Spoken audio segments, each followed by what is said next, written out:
اب اس میں بینکاری کے سسٹم پہ تھوڑی سی میں بات کروں. بینکاری کا نظام جو ہے وہ 3 مقاصد کے لیے استعمال ہوتا ہے. 3 مقصد ہوتے ہیں بینکاری کے نظام کے. پہلا مقصد ہوتا ہے رقوم کی ترسیل اور ادائیگیاں، پیمنٹ سسٹم. اور یہ سسٹم معاشرے کی ایک ایسی ضرورت ہے جو کہ شاید جتنی بھی ضرورت، حاجت اور اس درجے پر پہنچ چکی ہے. یعنی معاشرے کے سارے کام اب اسی سے ہوتے ہیں.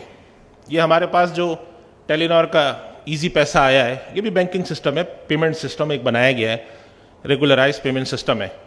یوٹیلیٹی بل ہو جائیں، تنخواہیں ہوں. میں اکثر اپنے ساتھیوں کو مثال دیتا ہوں کہ اگر آپ یہ کہتے ہیں کہ بینک کا استعمال ہر طرح کا ناجائز ہے، تو پھر اس کا مطلب یہ ہوگا کہ اگر آپ بجلی کا بل جمع کرانے جائیں تو آپ کو چاہیے کہ آپ کے الیکٹرک کے آفس جائیں اور آپ جا کر اس سے کہ جی بینک میں نہیں جمع کراؤں گا میں. تو اب کے الیکٹرک کے اگر رجسٹرڈ کوئی 15-16 لاکھ کسٹمر ہیں، وہ یہ کام شروع کر دیں تو ان کا سسٹم جو ہے نا وہ برسٹ ہو جائے گا، پھٹ جائے گا. ظاہر ہے کے الیکٹرک ہے، پھر وہ سوئی گیس میں پہنچے گا، پھر وہ واٹر بورڈ جائے گا، اور پھر وہاں پہ یہ بھی ہو سکتا ہے کہ وہ پیمنٹ جمع کرا کے آ کے بیٹھا ہے، نوٹس آ گیا کہ آپ کا بل جمع نہیں ہوا ہے. وہ کہے گا جی میں جمع کرا کے آیا ہوں. انہوں نے کہا جی کس کو جمع کرایا، ہمیں تو نہیں پتا. تو پیمنٹ سسٹم جو ہے یہ بینک کا ایک بہت بڑا کام ہے.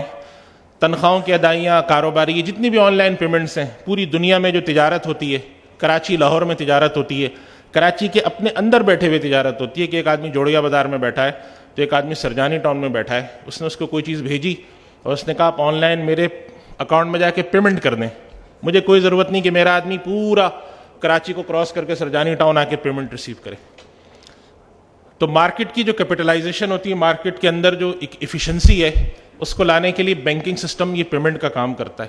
ایک دوسرے کو ادائیگیاں ہیں، ساری جائیداد کی خرید و فروخت ہے، کوئی بھی ادائیگی جو ذرا سی بھی بڑھ جائے اس کے اندر وہ بینکنگ سسٹم کے تھرو ہو سکتی ہے.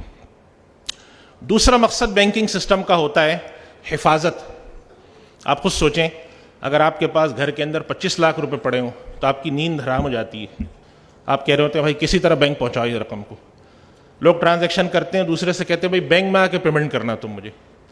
تو بینک کا ایک بڑا مقصد ہوتا ہے آپ کو سیفٹی پرووائڈ کرنا، اور یہ کام بینک کے علاوہ کوئی ادارہ نہیں کرتا، کر بھی نہیں سکتا. آپ جا کر وہاں پیسہ اس لیے رکھواتے ہیں کہ یہاں میرا پیسہ محفوظ رہے. 2 ہی طریقے ہیں، یا تو آپ بینک میں رکھیں گے، چاہے بینک کے اندر اکاؤنٹ میں رکھیں یا بالکل چھپا کے رکھنے تو لاکر میں رکھیں، یا آپ رکھیں گے اپنے گھر کی الماری میں چھپا کے. یہ 2 ہی طریقے پاسبل ہیں، اس کے علاوہ کوئی طریقہ نہیں.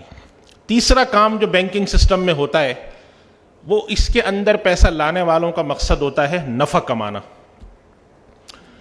اپنی بچتوں کو ایسے نظام میں رکھنا کہ جس سے ان کو کچھ نفع ملے. ایک آدمی ہے، وہ کہیں ملازمت کرتا ہے، کاروبار کرتا ہے، وراثت میں اس کے پاس 50 لاکھ روپے آئے. ظاہر ہے اللہ نے انسان کے لیے حلال رکھا ہے اس چیز کو. اس کی خواہش ہوتی ہے کہ اگر اس پیسے کے اوپر مجھے کچھ نفع مل جائے، میں کسی ایسی جگہ رکھ دوں. تو یہ چیز کیا کہلائے گی؟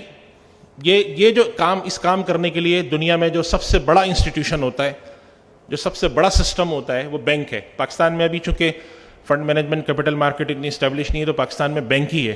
دوسری بھی جو اسٹاک مارکیٹس وغیرہ ہیں اس کے اندر ابھی اتنا لوگوں کی طرف توجہ نہیں ہے. اب یہ نفع دینے کا جو نظام بینکنگ سسٹم میں قائم ہوا، جن بنیادوں پہ قائم ہوا ہے، عالم اسلام میں اس کے خلاف ہمیشہ رائے موجود رہی ہے. اور اگر یہ دعویٰ کریں ہم کہ اس وقت امت کا اجماع ہے اس بات پہ، چونکہ اجماع امت کے لیے ضروری نہیں کہ ہر آدمی ہاں بولے اس پہ، اجماع امت ہے اس بات پر کہ بینک کے اندر جو سود لیا جاتا ہے یہ وہی سود ہے جس کو اللہ تعالیٰ نے اور اللہ کی نبی نے حرام قرار دیا.